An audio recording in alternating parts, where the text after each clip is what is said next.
Whatever people do, they always have a reason. They may not be aware of the reason consciously, but there's always a reason. If someone tries to commit suicide, there's a reason. If someone tries to hurt someone else, there's a reason. If someone is willing to work 18-hour days, there's a reason. If someone doesn't want to work, there's a reason. Now, here's the good news. Having dealt with literally tens of millions of people from hundreds of countries, or more than 100 countries to be accurate, I could be an idiot at this point and have to see there are patterns. There are patterns that'll make you angry and patterns that'll make you sad. There are patterns that'll excite you. There are patterns that'll make you grateful.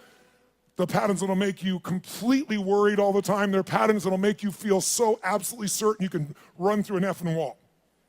Once you know what the patterns are, you can get rid of the ones that don't work and adopt some of the ones that do more often. And that's a good part of what we're going to do the next few days to give you perspective.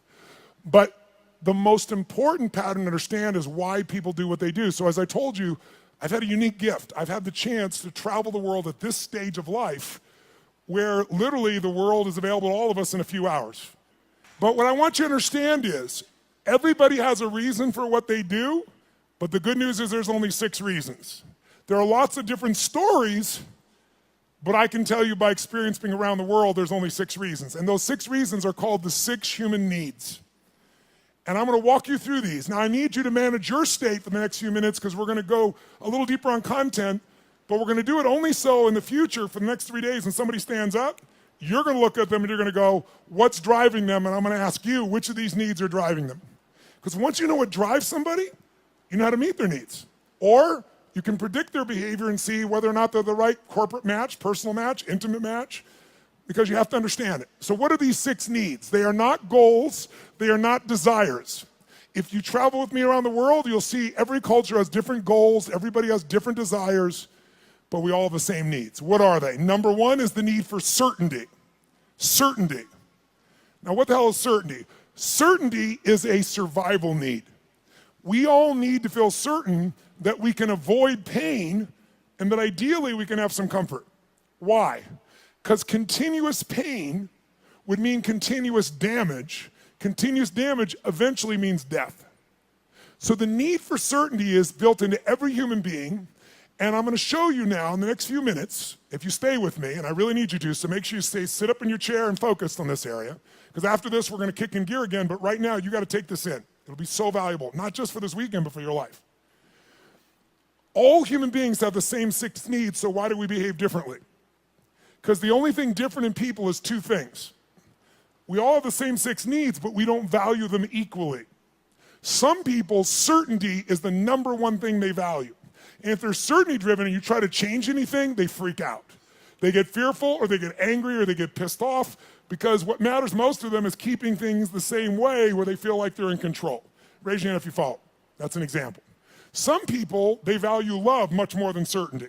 Some people value certainty more than love. So even though they love you, if they don't feel certain, they won't open completely. Right? Just as one example. So the difference in people, we all have the same 6 needs. The difference is which of the top 2 you value most out of these 6. Because these top 2 determine your direction in life. And direction, if you keep moving in direction, it leads you to an ultimate destination or destiny. So we want to understand what your top 2 needs are. And same thing with other people. This weekend, when somebody stands up, often I'll say, what's driving them right now? And I want you to see, within a very short time, 8,000 people from 44 countries will all be saying the same thing. Because it'll be that obvious to you. You'll be a practical psychologist by the time we're done here.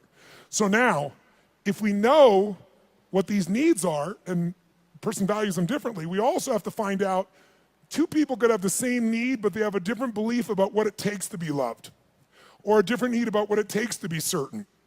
Some people to be certain need $10 billion. Some people to be certain just need to pray to God. Some people to be certain need to feel like they have 3 perfect children and they're there every day. Some people that feel certain because I've always figured it out. I don't know what's going to happen, but I know I'll figure it out because I always have. You can get certainty from your past. You can get certainty from God. You can get certainty by working out intensely. You get certainty by eating food. Too much food especially will put comfort in your body. If you overeat, all the blood goes in your stomach. You start breathing again. So we all need certainty. The only question is it number 1, 2, 3, 4, 5, or 6 on your list? And the second question is, what does your brain say has to happen to be certain? Some people have certainty that's impossible to meet. The young lady over here who was sitting in the chair before we intervened had a blueprint that's never going to be met. it literally would make her unhappy regularly. So we got to know what needs you're after and what's your blueprint. How many get a feeling at least when I'm explaining here right now? It makes some sense to you. Say I. Awesome. So the first need is certainty. How can we meet our need for certainty? We can do it in ways that are positive, neutral, or negative. I can get certainty in a heartbeat if all I want to do is get really pissed off and freaked out about something. When you get angry, do you get certain, yes or no? You better believe it. So some people get angry all the time because it's their way to get certainty in a life that's uncertain. It has all kinds of negative side effects, but it works in the moment. So listen to me now. Most people meet their needs in a way that works in the moment, but not long term. So they feel good for a short time, like a sugar high, and then they drop emotionally, and they got to do it again, whether it's food or smoking or drinking or whatever it is. So you can meet your needs in positive ways, neutral ways, or negative ways. So if I came along here and I said, what's your name, sir? Chase. Chase, I want to make a deal with you. How much do you weigh? 246. We're going to weigh you in 5 minutes. He says he weighs 246. If you're within that range, I'm fine. Here's my deal. I'm going to put $50 million US cash tonight into an escrow account for you. They're going to weigh you. If you lose 50 pounds tomorrow morning by 8:30 a.m., you will receive that 50 million, otherwise they get it back. Can you do it, yes or no? No? Sure you can. Take off a leg, take an arm, we can get your ass there. There's no question, Chase. Is the goal obtainable, yes or no? Is it achievable? Is it obtainable, yes or no? But it's not sustainable, and that's how most people meet their needs. They use a drug or alcohol or food or cigarettes or something to get comfortable, to get certainty back.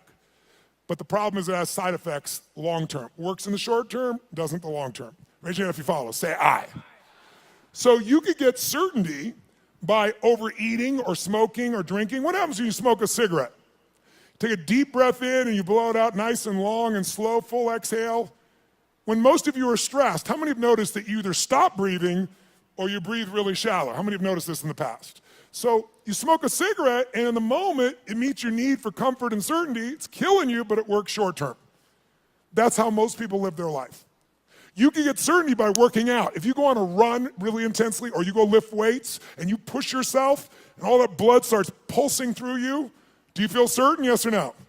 And what's the downside? Zero. So there are ways to meet your needs that are empowering, neutral, or disempowering. The parts of our life we don't like are problems. Why would we keep a problem? We're all capable of solving it. Why would we keep a problem? The only reason you have a problem that's stuck around is because it meets some of your needs. Not all of them, or you wouldn't want to get rid of it. But enough of them that it makes it hard to give up. It's kind of like, who's ever been in a relationship way too long? Let me see a show of hands. And how many knew it was wrong while you were there? Let me see a show of hands. So why the F did you stay there? Because of the uncertainty. Because, well, I'm not thoroughly happy. I'm kind of unhappy, but I might be worse if I was totally alone. What if this is the best one I'm ever going to get and I screwed it up? But what happened was most of you had that feeling, talked yourself back down into the relationship multiple times until one day you hit a threshold where your brain went, it was painful in the past, it's painful in the present, it's going to be painful in the future, I'm out of here. Who's done this before? Say I. So there is a threshold that we can find, and if we find that threshold, we can break through it pretty damn easily. We can shift, we can get to where we really want to go. So what I want you to get is, of these 6 needs, we all find a way to meet them. The only difference again is which are your top 2 out of the 6, and I've told you certainty so far, and what are your beliefs or rules or what's your blueprint on how to get that? Her blueprint was please everybody, which is impossible, so it won't work. Raise your hand if you follow, okay? So let's take a look. What's the second human need? Well, first of all, you can get certainty in so many ways. You get certainty by praying to God. You can get certainty by doing a ritual the same way every time. You can get certainty by lowering your expectations, saying nothing ever works, nothing ever will, everybody screws things up. You'll lose your dream, but you'll gain your need. By the way, jot this down.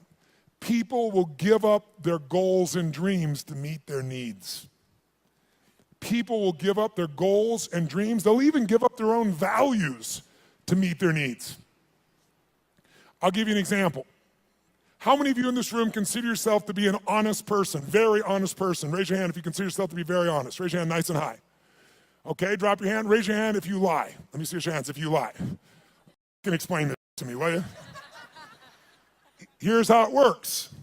See, in your mind, you know who you are. Why would someone lie who values honesty? No one told you to be honest. You want to be honest. Because if you think being honest is going to cost you one of your needs like love or certainty, you'll lie. You'll call it a white lie, but you'll lie. Who knows what I'm talking about? Now, there's some people that never lie because they value certainty of always telling the truth so much. Right? It has to do with their rules or their belief structures. Does this make sense? So tell me something. You can meet the need for certainty so many ways, right? So here's the question. You can go ahead. Here's the question. What if you were certain every moment of your life what was going to happen before it happened? What if you knew what people were going to say before they're going to say it? What if you could feel what they're going to feel? What if you knew every moment before it happened what people were going to say and do? In the beginning, that would feel really exciting. But after a while, if you know what's going to happen, when it's going to happen, how it's going to happen, tell me what you're going to feel after a while. What are you going to start to feel? Tell me. What? Bored out of your mind. That's why God, in her infinite wisdom, gave us a second human need. And that second human need is uncertainty. We have a need for uncertainty. We have a need for surprise. We have a need for variety. In fact, what's the phrase? Variety is the what of life? Spice of life. Now, how many of you in this room, raise your hand, how many of you in this room love surprises? Raise your hand if you love them. Say I. Bullshit. You love the surprises you want. The surprises you don't want, you don't want. You call them problems, don't you? So don't tell me you like surprises. You like the surprises you want. Here's my point. Can you meet more than one need with the same action or emotion or belief system? Yes or no? Write this down. Anytime your mind perceives that doing something, believing something, or feeling something meets at least 3 of your needs. So anytime your mind perceives that doing something, feeling something, or believing something meets at least 3 of your needs, then you will become addicted to that thought, that feeling, that emotion, or that action. You can be positively addicted or negatively addicted, but you're going to be addicted. Anytime your brain perceives that something you believe, do, or feel meets 3 of your needs, you'll get addicted to it. Now, I'm going to show you why this is important. Let's look at 2 needs for a second. Is it possible to meet your need for certainty and uncertainty simultaneously, even though they're opposite needs, yes or no? I'll give you an example. Who here has ever rented a movie that you've already seen? Let me see a show of hands. Get a life. Now, I've done it too. Why would we rent a movie we've already seen? We'd rent it, why? Because we've seen it before, so we're certain it's good, and we're hoping it's been so long we forgot enough that it'll be variety when we watch it again. Who knows what I'm talking about here? Say I. So you can meet both needs, but if you meet 3 needs, you'll become addicted to that behavior. Whether it's a good behavior or bad behavior, doesn't matter. It'll be a positive addiction or negative addiction, but you'll be addicted. So let me give you how do you get variety? You can get variety in positive ways, negative ways, or neutral ways. You can get variety by learning, growing, taking on a new goal, a new challenge. You can get variety through a conversation with a friend. You can get variety by praying to God. There's so many ways to get variety, aren't there? But you can also get variety in negative ways. You can smoke a joint, and maybe that's not a negative way, but it sure will change your state. But it has side effects, right? During that time, you're not going to function maybe at the same peak or understanding. Or some people use other things, cigarettes, alcohol, anything. There's so many ways to get variety. The question is, are your ways positive, neutral, negative, or empowering? How many follow? Because we all have ways of getting that variety, that uncertainty. So here's what I want you to do. 3rd human need is significance. The need to feel unique, the need to feel special. Yes, I hope that picture makes you feel special. Okay? The need to feel unique, special, important. Who has the need to be needed, to feel special, unique, and important? Who do you think has that need? Who has it? Tell me who. What about people who say, I don't want to be special? Do they still want to be special? Yes or no? You bet your ass they do. Thou protest too much. Now, they don't want to be so special that you attack them. They might want to stay undercover, so to speak, but they still want to feel special. They want to feel unique. They want to feel needed. They want to feel important. So there are lots of ways to feel special. You can do it by working your ass off, taking huge risks and achieving something to feel special, or you can tear down everybody else that's trying to build something. Because there's two ways to have the tallest building in town. One is work your ass off, take risks, build the tallest building. The other one is blow up everybody else's building. And by the way, which one's faster, which one's easier, which takes less intelligence and less money? Tearing shit down. It happens faster. So that's why we've always had violence, and we always will unless there's a consciousness change. If I live in a tough part of the community, I'm in the hood, and you can walk through my community and you don't notice me, and I feel insignificant, I might take things into my own hands to feel significant. If all of a sudden I put a gun to your head, tell me on a 0 to 10 scale, how certain am I you're going to respond to me now when I put that gun to your head, 0 to 10? 10 is absolute, 0 is not at all. Where would you put it? Quick. Yeah, 100. Is it true? But also, when I put my gun to your head, how significant am I to you in your life, even if you didn't know me a minute ago? If I got a gun to your head, how significant am I, 0 to 10? 100. I'm the most significant thing in your life, and a moment ago you didn't know I existed. And I don't need any intelligence, I don't need background, I don't need education, all I need is a gun and the will to do it. Oh, by the way, just in case there's not enough there to be an addiction, when I put that gun to your head, every time that happens, it's gonna be a different game. I know you're gonna respond to me, I know I'm significant, but what you're gonna say and do is different, so I get variety. So you meet 3 needs, but violence doesn't end there. Because the 4th human need is connection and love. And most people are too afraid to love because they've loved and been disappointed, or they've loved and then lost the love, and it was so painful that now they settle for the crumbs of connection because that's safer. So it's a form of the need, but a low level of the need, but it's still part of the need, and we gotta meet it. So if you're going for connection and love, if I cut my gun to his head, on a 0 to 10, I'm a 10 of certainty, I'm a 10 of significant to him, I'm gonna have a ton of variety, but are we also connected in a sick way, but deeply connected in this moment, yes or no? On a 0 to 10, how much connection is there between our lives at this moment when I put the gun there? 100. How many follow this? Say I. So violence meets 4 of the human needs, and that's why we've always had it, that's why ISIS exists, that's why people do the stupid things they do, is they do it to try to meet their needs. The biggest cause of violence, though, if you'll notice, is 95% of the time when it's a terrorist, it's a male. Why is that? Because in the human nervous system, if you're masculine, testosterone is probably large in you. Whether you're a man or woman, if you're more masculine, you got a lot of testosterone. Testosterone is about dominance. It's about significance. It's about domination. And the higher that is, the more they want it. If they look at their life and they're not dominating, and they get really frustrated, they'll do a final act. Men will die for significance. Women will die for love. Now, some men will die for love too, so you know. But biochemically, a female is wired to be able to nurture and to support human beings. We wouldn't exist if it wasn't for every woman in this room, because we all came through one and we wouldn't exist. There's no man that can make this shit happen. But the women have, and the reason is because they have that connecting power as their strength. Now, can any man become more love-driven? Yes. Can any woman be more significance-driven? Yes. But our biochemistry leads us that way, which is why a terrorist will come up and do what they're doing and kill someone, because all they give a shit about is domination, is that I'm significant. And they want certainty in a world where they feel uncertain. And they want variety in a life that is incredibly boring in the middle of the fucking desert where there's nothing. And no one's working, where you got 30% of the population unemployed. What am I gonna do, work at McDonald's or go kill people? Kill people feels more exciting right now. How many follow what I'm talking about here? Say I. Now, can you get significance in positive ways? Of course. You can be significantly more generous than anyone else, and that generosity gives you a sense of significance because you know you're really a giver. You're not trading, you're not exchanging, you really are giving. And it makes you feel full. It makes you feel significant because you know the truth. No matter what you tell people verbally, you know what's true inside. And no one can mess with that. You can get significance by the way you dress. You can have significance by having more tattoos and earrings in more locations than any of us want to know.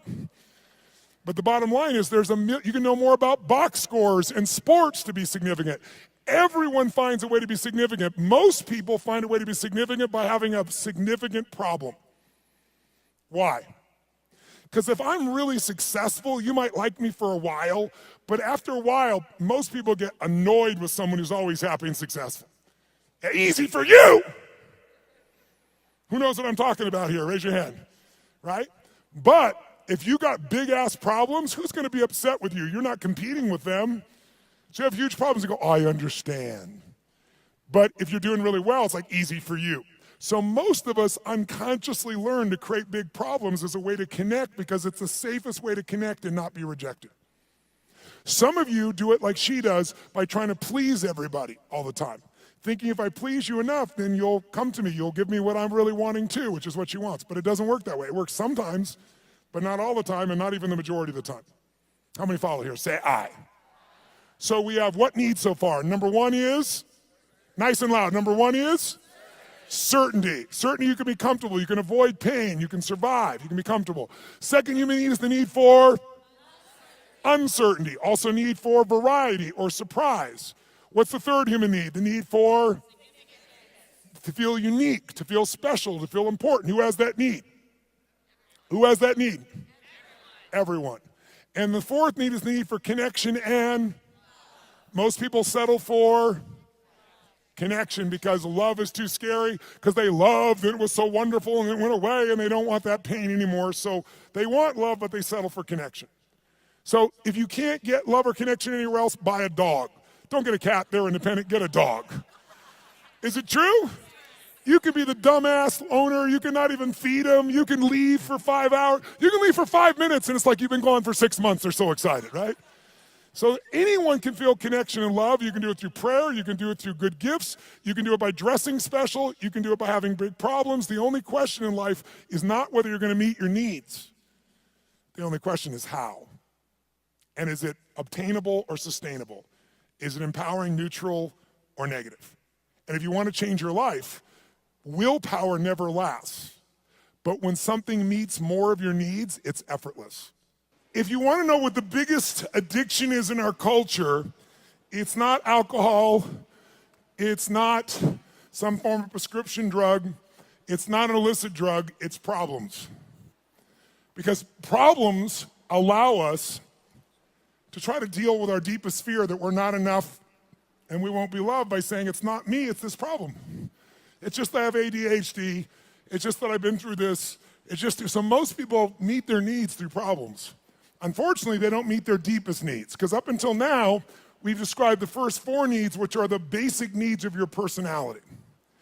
But everyone, by the way, finds a way to meet these first 4 needs. Even if you have to lie to yourself, if you got to work 20-hour days, you will find a way to meet your need for certainty, uncertainty, significance, even if it's just you have worse problems than anybody else, connection to yourself, you will find a way. But the final 2 needs are the needs that create fulfillment, and they are the spiritual needs, not religious, but spiritual. The 5th human need is growth. We've already said it. We grow or we what? There's no way around it. If your business isn't growing, it's dying. If your relationship isn't growing, it's dying. There are no plateaus in this life. Who's with me here? Say I. So growth is life. And if you want a one-word key to happiness, I'll give it to you right now because it's real obvious having worked with millions of people. Progress equals happiness. If you're not even where you want to be, you're still overweight, you're still financially struggling, you're still not where you want to be in your career, but you start working out. You haven't even lost the weight yet, but you start feeling better, you start making progress. Or you start to change that business. Still not there yet, but you're making progress. Or change that relationship, or change your body, or change your health. Anytime you start making progress, your happiness will go through the roof. Anytime you achieve things and you don't set up something new to go for quickly, you'll lose momentum, and in a short time you won't be so happy. Because the law of familiarity will come in, and this thing that once was this big dream will now just be something that you're used to. So the purpose of a goal is not to get the goal. The purpose of a goal is who we become to achieve it. What you get will never make you happy. Who you become will make you very happy or very sad, depending upon how you approach it and what you do with your life. So our approach here is we want to grow. And then the sixth human need is the need for contribution, the need to step out of ourselves. See, how many of you in this room, when something great happens, how many of you can't help yourself, you immediately want to share that with somebody you love? How many immediately that's your first thought? Say, I. Why? Because you can only feel so much yourself. I don't care if it's sex, drugs, rock and roll, whatever it is, there's only so much pleasure you can internally have. You want to share that concert with someone. You want to share that experience with someone because by sharing it becomes more. It's more than just you. Growth and contribution are our fifth and sixth needs. They are our spiritual needs. They are the needs that fulfill us. Everybody finds a way to feel somewhat certain, some variety, some significance, even if they got to tear people down, some connection. But very few people grow continuously and contribute continuously, which is where all the joy is. How many follow here? Say I. So we're going to make a couple distinctions. But first of all, can you meet somebody and in a few minutes start to pick up which needs might be driving them most? Yes or no? Yes or no? Of course you can.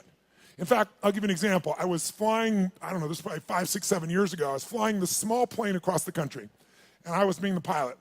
And I landed in Kansas City. And I landed in Kansas. And I'm in this little airport in Kansas, and I get out of the plane, and this young man comes running out, and he's like so enthusiastic and so, just such a sweet, good soul. You know, you immediately got a great hit off this kid. And he says, what can I do for you? I told him I'm just flying through, I just need to refuel. He goes, how much do you need? I said, just fill her up. He goes, no problem, I leave. As I leave him, come around the plane to walk up the steps to go into the FBO, the fixed-based operation where I'm stopping for the moment, I'm gonna go up and use the facilities, and there's a young girl sitting on the stairs here, and she looks really intense. She's gothic, you know, that goth makeup. She's got, I don't remember the exact number, but like 15 earrings on one ear, one through the nose, really intense looking little character. So I noticed her on the way in, and as I walk up the steps, I walk by her and go inside, and when I came back out, the steps are really wide, so I sat on the step just beside her. She's like one person away, and she looks up at me and goes, what do you want? I said, what do you want? She said, nothing. I said, nothing. And then we just sat there. She's like, in her space. And I said, actually, there is something I'd like to know. I said, you don't have to tell me, but I'm going to leave here in a few minutes. You're never going to meet me again. Is that your boyfriend out there? She goes, well, sort of. Like she wants him to be, right? And I said, oh, that's nice. I said, he seems like a really, really nice kid. He's not nice. He's strong, she tells me. I said, okay, well, I think he's strong and nice. She said, well, maybe he is. I said, I'm going to leave in a couple minutes, but I'm just curious. I said, how old are you? She goes, what does it matter? I said, it doesn't, and I'm about to leave, so why don't you tell me? She said, I'm 13, and I about fell over. This girl, 17 would be the youngest I put her, totally made, makeup made up in every detail, right? So I'm like, wow. She goes, are you surprised? I said, yeah, I'm really surprised. She goes, did you think I was older? I said, yeah. And I said, and that kind of saddened me a little bit for you. She said, what? I said, I don't know. I said, I'm curious. I'm going to leave here in a few minutes. And she goes, you're curious about a lot of things. I said, I am. I said, how come, and I'm making up the number, it may have been 13, but it was more than 12. How comes 13 or 15 earrings? And she says to me, because everybody else has 5. Now, if I don't tell you anything else about this young lady, what would you say is the number one need that's driving her at this stage of her life right now? Nice and loud, go. Which one, nice and loud? How many said significance? Raise your hand. Absolutely right. You can see it easily. But people are driven by more than one thing. And as I'm watching her in this really tough-ass approach and thinking about how she's adapted to be unique and significant, I look down and I see she has a keychain, and it's a Tigger keychain. You know Tigger, the Disney character, Winnie the Pooh Tigger. And I go, cool keychain. And she goes, yeah. And all of a sudden I saw a little girl there for a second. And I said, Tigger, I said, where'd you get that? She goes, well, my dad got it for me. And all of a sudden, there's a 13-year-old girl there. It's totally amazing. And I said, really? She goes, yeah, well, I really love Tigger. I even have Tigger curtains, and I have a Tigger sheets. It's embarrassing, but I love Tigger. So tell me something. this woman's need. She meets her need for significance by doing what? Being gothic, being different than everybody else, 15 earrings, tough ass, makeup. But she's still a little girl, and she has another need called certainty and comfort. And where does she get that? Tigger and her dad. And you can see it right there in front of you. After this weekend, you will never see the world the same way if you stay awake. Instead of seeing people's behaviors, you're going to see their attempts to meet their needs. And when people do stupid things, they're just starving to meet their needs, and they're finding something that isn't very effective, or it's effective short term, but hurts them long term. And because you've done this, you can have compassion. How many of you have something on your list, more than one, where you're doing dumbass things to meet some of your needs, and even though it doesn't meet all your needs, it meets some of them, and so you keep doing it? Let me see your hands here. Say, I. So we want to shift that. The Tony Robbins podcast is directed by Tony Robbins and hosted by Anna Jorg. Carrie Song is our executive producer. Tyler Culbertson is our associate producer. Jamie Carvajal and Adriel De La Torre are our digital editors. Special thanks to Diane Adcock and Mary Buckheit for their creative review. Copyright Robbins Research International.